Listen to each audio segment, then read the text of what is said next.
Welcome to a new episode of Wellness Curated. I'm your host, Anshu Bahanda. And in this episode, we're going to talk about, of course, mystical practices for modern minds. And we're going to talk about I Ching, or the Book of Changes. It's an ancient Chinese divination text, and it's based on 64 hexagrams. Now, each hexagram is made up of 6 broken or unbroken lines. And the I Ching originated in China about 3,000 years ago in the court of the Emperor Fuxi, and it's been expanded and refined since then. Confucius also studied the I Ching and he commented on it, and he's meant to have contributed to its philosophical interpretations. Now, there is a little story I want to share with you before I begin, because it will show you how the interpretations of the I Ching can vary in many, many ways. So in 19th century China, there was a talented young artist called Lin, who was very good with brush and ink. But because it was a male-dominated society, she didn't get the recognition that was due to her. She got an apprenticeship with a master in a region far away. And she was in a big dilemma. Should she take this up, leave her family, go to a different region, or should she stick with tradition and not take up the apprenticeship? So she decided to consult the I Ching. She threw the coin 6 times, and what came up for her was hexagram 54, or Kui Mei. This is the marrying maiden. So initially, when you see this, you think, she's not supposed to go. She's supposed to stay back and get married. And that made her heart sink. But, however, as she explored it further, the meaning of hexagram 54, she realized that it was more than just talking about marriage. It was talking about tradition and about new beginnings. And it warned her against rushing into things. It also said there might be some minor discomfort or temporary short-term discomfort for her to achieve her long-term goals. This helped Lynn make the decision, and she decided to go, and she decided to approach the whole apprenticeship with patience and humility, understanding that the true mastery takes time. Lynn went on to become a celebrated artist, and she was known for her combination of the traditional with a new perspective. And she credits this to the I Ching as the turning point in her life, because to her, it was about the interpretation of the I Ching and the fact that she had to undergo a difficult transition before she achieved what was her goal. It's my pleasure to introduce our current speakers. We have Erik Schön. He has written The Art of Change. This is a book that offers a modern interpretation of the I Ching, and he talks a lot about change, about this world which is in constant flux, and how change should be natural and easy according to the I Ching. We also have with us Sandra Constantine. She's the co-founder of the Show and Tell Academy, and she's also proficient in various Chinese astrology, including I Ching, Bazi, Kimen Dunjia. She's also proficient at face and palm reading and name and date selection. Welcome to the chat, and thank you for being here with us today. Thank you very much for having me. Thank you, Anshu. So, Erik, I'm going to start with you. Can you explain to me, how does the I Ching's approach to change differ from the modern Western perspective on it? Change is easy. Change is natural. That's the I Ching way. Even the character Yi means change, right? But it also means easy. So already in the title of the book, we get this feeling of change is natural, change is easy. Whereas in the Western world, I'm based in Stockholm, Sweden, we often think as change as something unnatural. It's hard, it's difficult, and where there's a lot of resistance, there's a lot of friction. in the world. But maybe, and this is what the I Ching tells us, and this is in my interpretation, the art of change, is let's turn it around. Let's say change is the natural thing when we have times of stability. That's maybe the unnatural thing. So I think that's the key difference. It's a bit of a mindset shift, and I think we can learn a lot all across the globe from this 3,000-year ancient wisdom that has stood the test of time. That's true, because everywhere at the moment, there's change. Wherever you look, there's change. And I don't know if it was there in our generation before, but for some reason, I feel like it's been that change has just increased since post-COVID. I don't know what your view is and how we can use this ancient wisdom to help us with that. Yeah, I think that's the times in what is now China. It wasn't China at the time. It was a lot of small states. They had a lot of change. Maybe they had even more change than we have had in the world after COVID. There were wars, there were pandemics, there were social upheaval forming a continent or forming China. So there was turbulent times for sure. And what's in the I Ching is definitely something we can be inspired by today. Thank you. Sandra, Yes. so you're someone who's looked at various Chinese astrological practices. So what I want to ask you is, how is the I Ching different from the other Chinese astrologies that you've done? I mean, does it complement them? Is it different? Do they work together? Okay. Because I Ching is actually the fathers of the Chinese metaphysics or Chinese astrology. Is the father. So I always tell my students that if you know I Ching, you can read Bazi, you can read Qimeng, you can read any tools in Chinese astrology by the time you know I Ching. Because I Ching not only give you the what and how, but it will give you the deeper meaning. It means it can give you the why and the needs, which is sometimes we forget. We forget as a human beings, we actually not want, but we have to see the needs.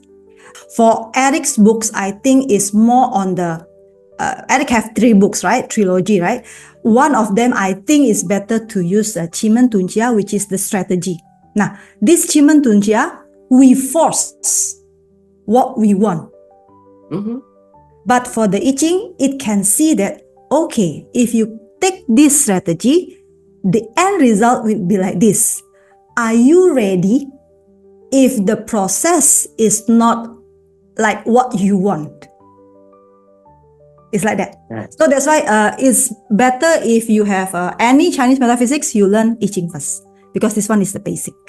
That's very interesting. What you're saying is that the I Ching will give you different strategies and it'll give you the end result of every strategy as well. Plus the why. Sometimes we always wondering why I have to go through this one. You said I will win. Yes, but the process? How about the process? Very that one is interesting. from the I Ching. That's very interesting. So it actually gives you the free will to choose the path of your life. Yes. That's fascinating. I want to ask you both something, actually. The story of Lin that we talked about and the interpretation of the I Ching there. Now, the interpretation of the I Ching can be quite nuanced. You know, how do you advise that someone who's a beginner, who's just beginning to look at it, doesn't oversimplify it? Because had they oversimplified it, Lin would have not pursued her career if she had just looked at the basic meaning. For me, in my interpretation, I try to keep it as simple as possible. So you first, you need to check what your situation is. What are your needs as a human beings right now in your context? What problems do you have? What challenges do you have? What opportunities do you have? And based on that, you can pick one of the 64 chapters or verses or sections. And then the way I've interpreted it is I put those 6 items as questions. as questions that you can ask yourself to make yourself think and form your own opinion. So it's like you can use this as a coach when you help people, or you can use it to coach yourself to come up with your solution. So that's the approach I've taken. So based on those 6 questions, you will find new perspectives, hopefully, and you can apply those insights to act or to change your behavior or change your thinking in that specific circumstances, in that situation that you're in. So that's sort of a bit of a modern take that I've chosen to do in the book. For my perspective, because the keyword here is the beginner. When I'm talking about the beginner means you don't know I Ching at all. You only know I have to cast the coin 6 times and then this is what I got, right? So I always teach my students that you need to know what is your focus. Lin actually has to know that his focus is if I take this opportunity, what will happen? So only focus on that one. Do not focus on the relationship. Do not focus on the marriage. Do not focus on that one because your questions is about your works. So focus on that work. That's why in I Ching, if you understand the 8 trigrams, enough already, because these 8 trigrams will evolve to 64 hexagram, which is from the Lin case is 54, hexagram number 54. On the top is consider Zhengguo, which is the thunder. Thunder means you go, but you have to imagine the thunder also. Thunder, when you go, is like a strike, but doesn't have a plan. After you strike, then what next? And then on the below is the Tuikua, which is a communications, and then inner peace. You have to plan. You have to know what you need to do after this one. So that's why hexagram 54 actually answer Lin's questions. But because Lin focusing is a bit dual, it's become relationship and then the work. Right? So actually have to direct focus when cast the coins. No, already, I only focus on the work. The rest, I close eyes first. Because this is what you want. See, but her question was, should I go or should I not go? Her question was not, should I go because, what should I do for my work? Her question was, should I go or not go? But he also thinking, right? She's also thinking, when I have to go, then I have to leave my family. Yes. Correct, right? So it's become like that. And then I always teach all the clients and all the students, do not ask yes or no questions. Yeah, I want to hook on to that, Sandra, because that is so important. And I can give some examples because in my interpretation, this chapter is called Underdog. And the questions, I can give you the questions. It's very short. So when lacking influence, so that's the key word there. When lacking influence, how might we do our best? When lacking influence, how might we keep our integrity? When lacking influence, how might we aim realistically? When lacking influence, how might we wait until the time is ripe? When lacking influence, how might we act according to context? And when lacking influence, how might we act according to expectations? So these questions help you to see different perspectives that you may not be aware of initially, but it will help you to form your opinion and to help you to act in what's suitable for you in your context. It doesn't give you answers. It's not yes, no questions. It's very open questions to make you think and feel. Yes. So this is part of your book, Erik. Is this Correct. what you've written in The Art of Change? Correct. Correct. What I try to do is turn these sections or chapters into a set of questions, as I just gave examples of. And I also try to add a little poem in the beginning to lighten up your spirits a bit. So in this case, for the chapter 54, Underdog, the Marrying Maiden, the poem is like this. Expected, follow. Surprise, go beyond process, just like in marriage. So you're expected to follow in marriage, but you're also expected to go beyond and give positive surprises. So it's not either or, it's not one or the other. it's a lot about finding this potential dilemma or paradox and handling it, and do both, not either or, both, and follow a bit but also go beyond the process, and that's a positive surprise. So I think that this chapter is very, very interesting because it captures this little polarity, if you will. But again, what I try to do is help people to find their context, one of those 64 chapters or more, and then by questions help people think. So for each of the 64 chapters, you have worked out a set of questions? Exactly. Those 6 questions are based on the lines that Sandra talked about. So this is a way of making it more easy for people to understand and get into the I Ching, because as Sandra very well knows, it's very, very complex, and you can interpret those signs. So this is just my interpretation, but I hope it can help people to think for themselves and get better lives in that way. If I can add, Anshu, actually it's like yours. You also consider beginner in the I Ching, right? For me, it's very simple. 1 to 60 hexagram is a sequence of life. It's your life, my life, Erik's life.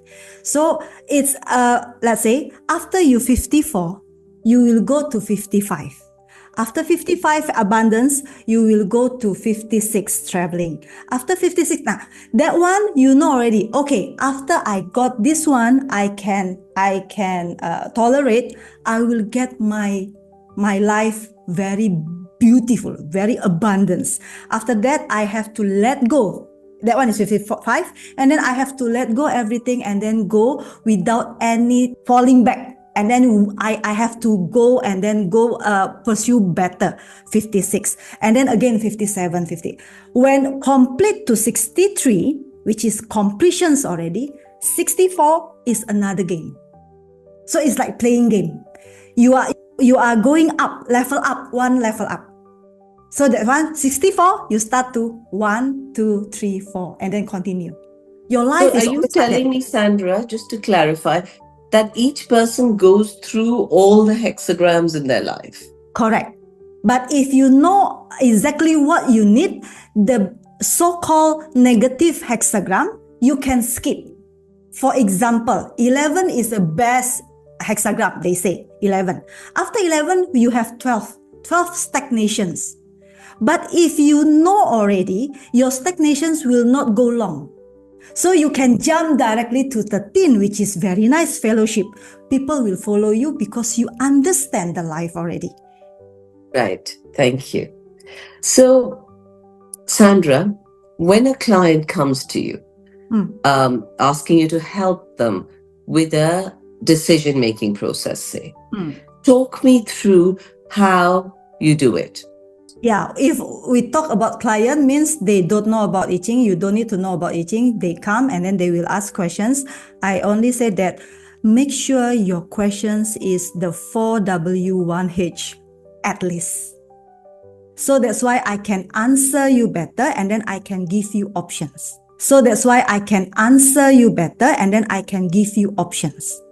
But so if you are a student, explain 4W1H. Who, what, when, where, and how. Okay. But if you are a student, no. You have to read first for me so that I understand, you understand.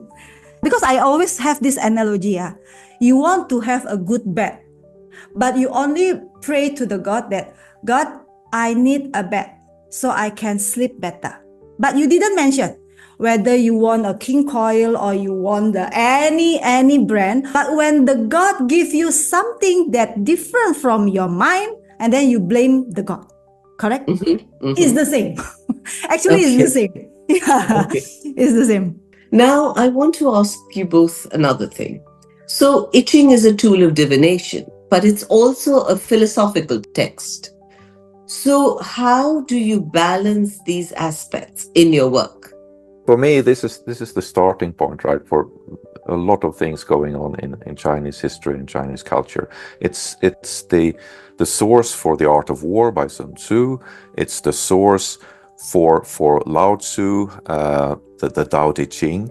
So it's very profound, and it sort of finds patterns in life, as we discussed earlier on the podcast. The way I've chosen to do it is in the book, I have like a glossary where I explain in some detail with references about the philosophical parts of it. Whereas in the chapters, I just focus on the questions. I just focus on letting people read, feel, think, and then act, and then learn based on the situations that they're in. So that's my approach, trying to separate it a bit, keeping the philosophical parts in there for the interested reader, but also to make the threshold low for people to get into it, keeping it in a separate part.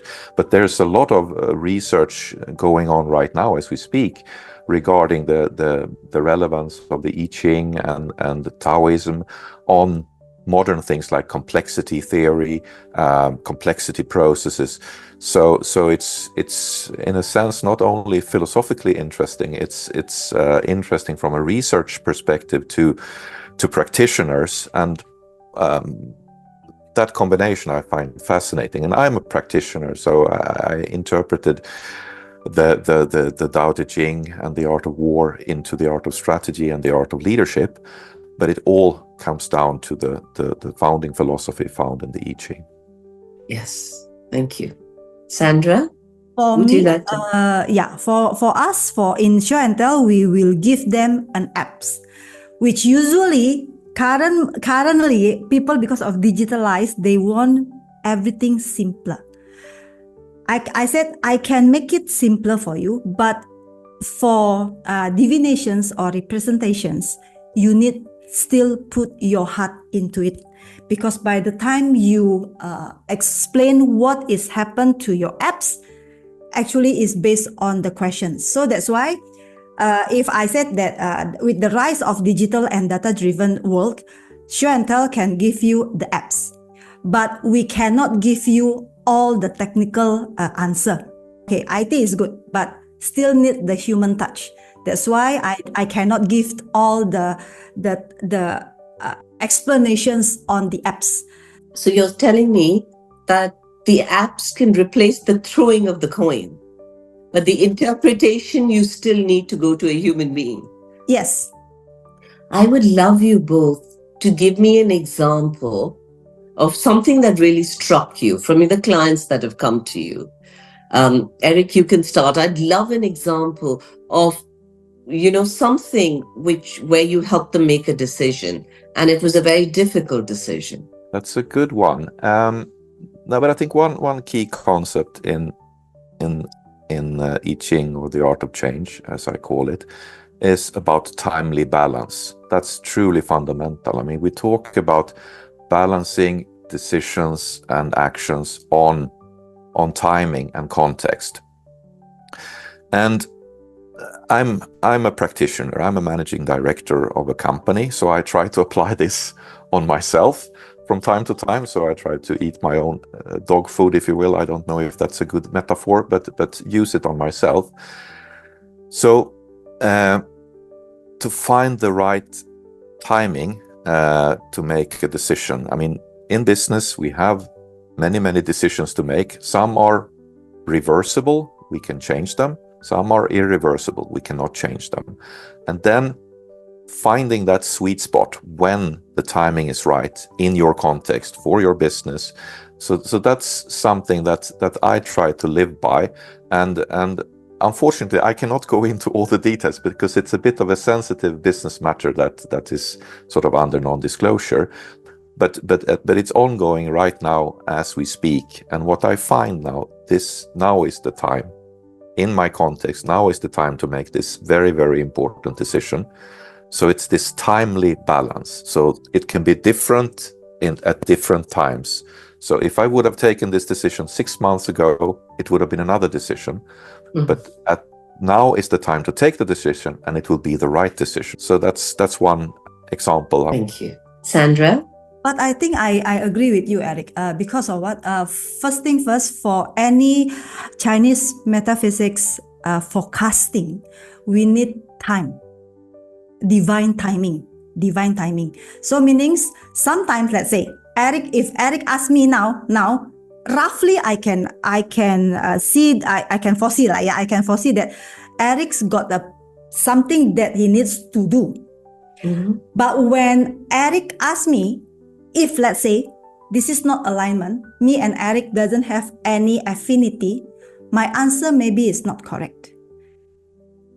It's not correct because it's not come into an alignment. Lucky for me, when the client come to me and then ask questions, mostly is aligned. Mostly is aligned means when I say something, okay, you have to do A, B, C, D, E. This is your choice. Looks like in the next 6 months, you will be like this. Mhm. If it's correct, if the condition currently is correct, looks like the next 6 months also correct.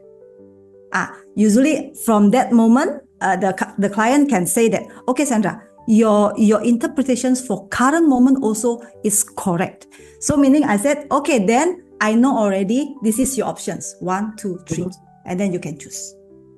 And Erik, lastly, I want to ask you, I want to just go back to one thing that we said earlier, we touched on briefly, is about change being natural and easy. So you had said that change should come easily, and I Ching, the E of I Ching is about change. Now, how can we help people understand this? Can you elaborate on this for us? Because at the moment, like I said, there's change everywhere and it's causing so much stress and mental health issues. Yeah, and I'm sure Sandra can chip in as well. But to start, as human beings, we're amazingly adaptable, right? People change careers, they go back to school midlife, they can move to another continent, they can deal with enormous personal challenges. So in a sense, we know we can do it as human beings. But what I think the I Ching can help us with, or the art of change, as I call it, we can be inspired by nature, and we can be inspired by metaphors. Nature is changing all the time, day to night. We have the seasons, going back and forth, and we have things like water. Water is flowing. Water can be ice. It can be flowing like a river. It can be very still. So I think the famous Chinese philosopher Bruce Lee of some fame for movies, he said, "Be like water," and that's directly out of I Ching. So we can try to be flexible while still keeping our integrity. Walking straight, following our heart and mind. We can try to find the harmony in those opposing forces. The inertia and the flow, the stability and the change, and also trying to find this timely balance. That's the kind of inspiration we can get from the I Ching as I see it. We can do it. There are so many examples. The I Ching can just help us with some questions to make better decisions and actions. But I'm sure Sandra has something to add here. Yes, Sandra, please tell us. No, for me, it's like very realistic. Any change, we will feel uncomfortable. Any change, even the change to good also, you will complain. Change to bad also, you will complain. The first thing that human always do, the first step must be complain. So for me, it's like, do not against the change. Because transformations is pain.